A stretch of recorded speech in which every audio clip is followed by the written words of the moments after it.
আসসালামু আলাইকুম, আশা করি সবাই ভালো আছেন।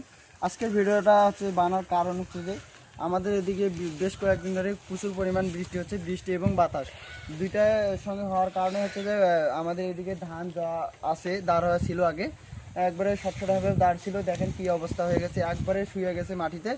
আর এই পানির কারণে এই ধানগুলো যে শুয়ে গেছে এখনও ঠিকমতো কিন্তু পাকে নাই। না পাকার কারণে আমাদের এদিকে এই না পাকলে মনে করেন ধানটা যে শুয়ে গেছে, এই ধানটা তো এখনও কম বেশি 10 দিন যাবে কাটতে। এই যদি মনে করেন এরকম বৃষ্টি আরও 2-1 দিন যদি হয়, পানিটা যদি চলে না যায়, আর মনে করেন এই বৃষ্টির কারণে ধানে কিন্তু গাজা বাইর হবে। এই গাজা বাইর হলে কিন্তু আমরা আর ধানটা ঘরে তুলতে পারবো না। আর আপনারা এটাই দেখেন, এই জমিটা আমাদের এদিকে কাটা হয়েছে। এই ধান কাটার পর যেদিন থেকে ধান কাটা হয়েছে তার বিকালবেলা থেকে কিন্তু পানি শুরু হয়ে গেছে।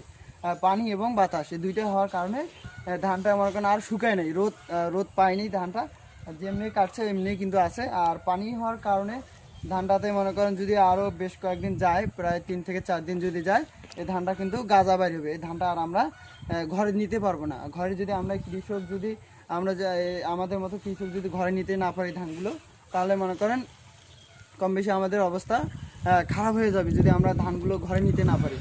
আর দেখেন কি অবস্থা, আল্লাহ তাআলা এমন সময় পানি দিয়েছে যে আমরা তো বুঝি যে আল্লাহ তাআলা অবশ্যই আমাদের মানুষের ভালো চায়। তার কারণে আমরা তো বুঝি না যে কোন সময় আল্লাহ তাআলা কী দিবে না দিবে।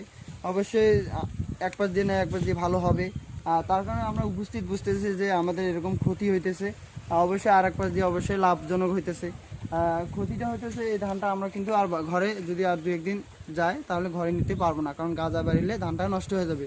আপনারা দোয়া করবেন যেন ধানটা আমরা যাদের ধান সে যেন বাড়িতে নিতে পারে। আর দোয়া রাখবেন সবাই। আসসালামু আলাইকুম।